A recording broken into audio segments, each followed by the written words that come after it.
Hello, everybody. Congratulations on being done with assessment one. And more importantly, congratulations on being so close to Christmas. We're nearly there. So I've just released the grades for assessment one. And before you get started on assessment two, I wanted to give you some information that I think will help you based on places that people went wrong, not just in this assessment, but also in other assessments that I've seen in the past, just common mistakes that come up and where people tend to lose marks. And they're also things that'll help you with assessment two. So the purpose of this video is to help for me to help me not have to deduct marks from your assessment. And what I'm about to talk to you about is basically 30% of where your grade comes from. So in both assessment one and in assessment two, and in a lot of assignments, you get 20% for communication and 10% of your grade is for referencing. And that's a huge chunk of your grade if you think about it in terms of not just these individual assessments, but also in terms of your grade overall and how that affects your GPA. So I'm just going to address some of the really common things that I've seen come up a number of times and that I suggest you really think about going into assessment two. So the first one is abbreviations. So first of all, if you're going to abbreviate something, make sure that at the first instance of mentioning it, that you put the abbreviation in brackets straight away. And it's definitely the abbreviation that needs to go in brackets. I've seen a number of people put the full name in brackets and the abbreviation before the brackets. I've seen it a number of different ways.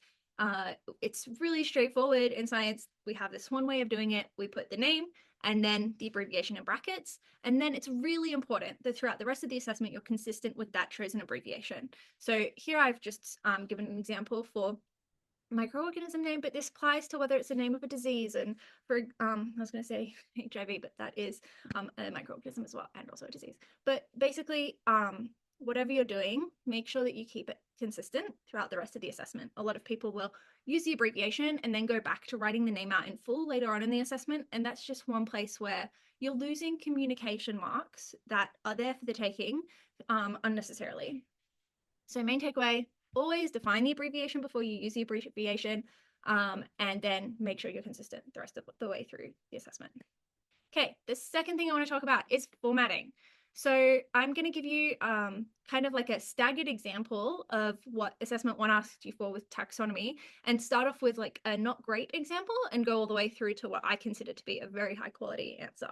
So in this assessment, you're asked to detail the full taxonomy for each of the microbes from domain to species.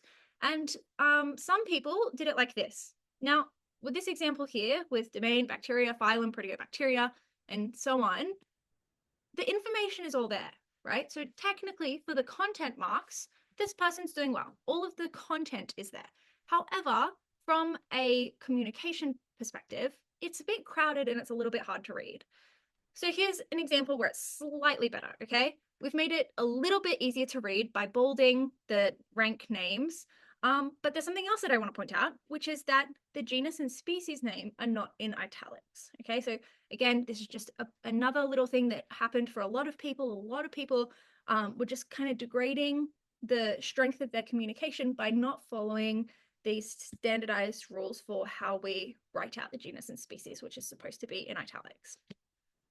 Okay, so next example. This time we've got the rank labels in bold. It's a little bit easier to read. Now we've corrected the formatting. This is okay, right? This is full marks, but I want to show you a couple of alternatives that are even better and are just going to instantly give the impression of someone who has taken care with their presentation when submitting. And so the next example is presenting it like this. Now, we did talk about this in the tutes. I do strongly suggest for things like this, using a table, not just because it presents it more clearly, but also because things that are in tables are not included in your word count, which is really important going forward, that you know ways to be economical with your words and present things clearly. So yeah, information's there, it's easy to read. A number of people did do this, but they went wrong by not formatting the table according to APA standards. So I'm curious if just looking at this, you can see what is wrong.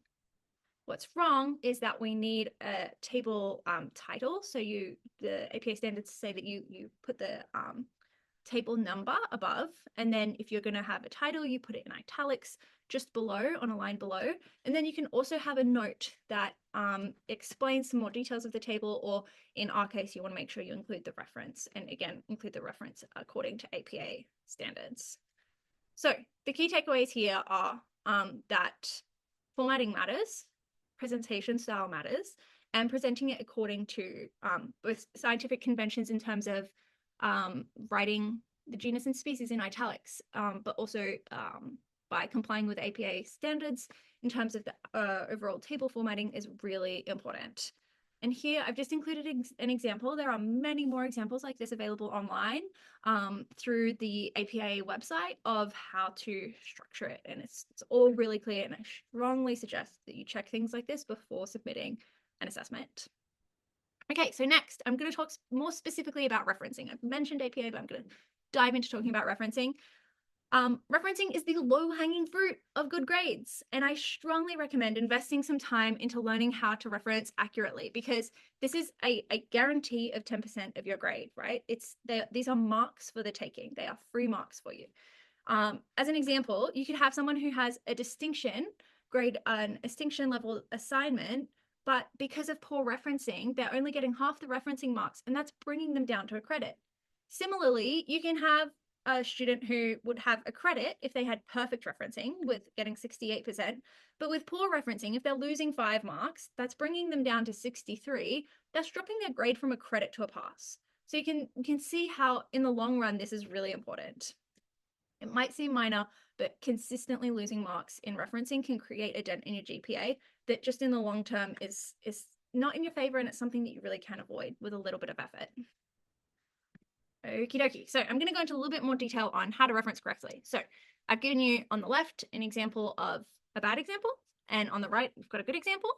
And so APA requires that you always start your reference list on a new page. So in Word, you just go insert page break, and that automatically pushes you to a new page. And it doesn't matter if you end up writing more on the assessment, your references page is always going to be on its own page. The next thing that a lot of people did is that they had their reference title left aligned. The APA convention is to have your references title centered and in bold. A number of people also had it underlined. I've seen this a lot. The correct convention is to have it bolded. Thirdly, APA formatting requires a hanging indent. So the way that you do that is you highlight the text and you go to, I think it's tools or format or something, and then you just select hanging indent. And you can Google that if you don't know how to do that. Okay, next, a lot of people lost marks because the journal title should always be in italics and capitalized. There are no exceptions to this. You always want to check that your journals are in italics and capitalized. Next, APA prefers you to have DOIs where possible, and you want to always make sure that they're hyperlinked and that the link is accessible and it actually does lead to the direct source. And then lastly, a lot of people lost marks in this area because they used title case for their the titles of the journals or the books that they were putting in the reference list.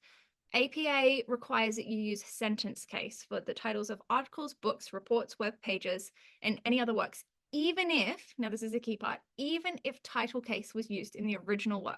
So I'm just going to go over that in case you're not familiar with title case and sentence case. What do I mean by sentence case? So APA has these two different types of, these two case types that it pulls on, sentence case and title case. And so title case is when major words are capitalized and most minor words are lowercase. And so, for example, that's used in the reference list. I mentioned that in the reference list, you should always have the name of the journal in italics and with each of the main words capitalized. So in this case, we're capitalizing journal, we're capitalizing climate and research, but we can use lowercase for the word of.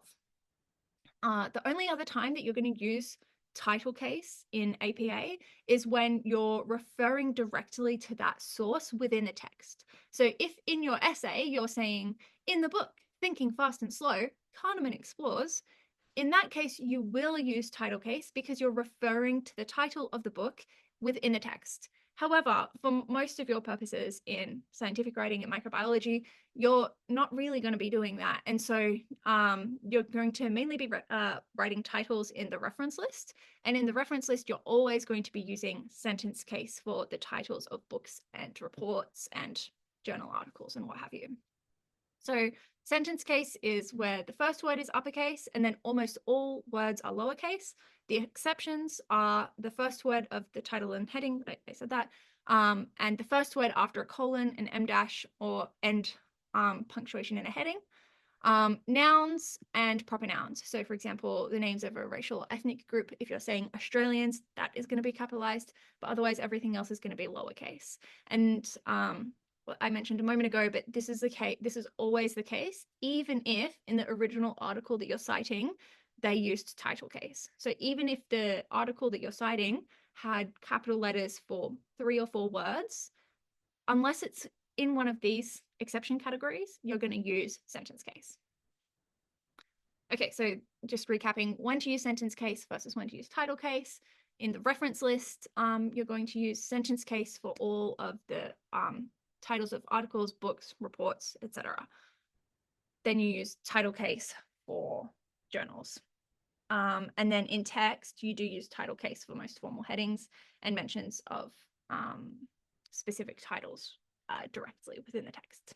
Okay, because we all like a good hack in life, I just want to mention there are some really good tools to help you with this. So I personally use a citation generator quite frequently. I have it in as a Chrome extension right there in my browser. I use MyBib. And so in Google Chrome, I'm able to just click on that little extension and it will automatically generate a reference for the page that I'm on. And you can choose which reference style. So for this assessment, I would have chosen APA, but you can choose whichever reference style you like. Another one a lot of people recommend is Cite This For Me. And both of these have, you can use either the web page or like I mentioned with MyBib, you can not just use the web page, but also the Chrome extension. Alrighty, so in terms of going forward with assessment 3, you will find 2 forms of feedback for assessment 1. You'll find feedback that's specific in little bubbles, comment bubbles on your assessment. And then you'll also find overall feedback. If you're having trouble finding that, let me know. I have had a couple of people have trouble accessing it. Please reach out if you're unable to, because it's really important moving forward with assessment 3 that you're able to access all of the feedback for assessment 1. That's all I have for now, but my main takeaway is please don't give away marks. I mentioned 30% of your grade is for either communication or referencing. These are really easy marks. We've given you the roadmap to get these marks. And it pains me to have to deduct marks for things that aren't specific to the science that you're doing, but instead are things like referencing and communication. So please, please, please do us a favor, work through all of these things before you submit any assignment, not just in this class. Thank you.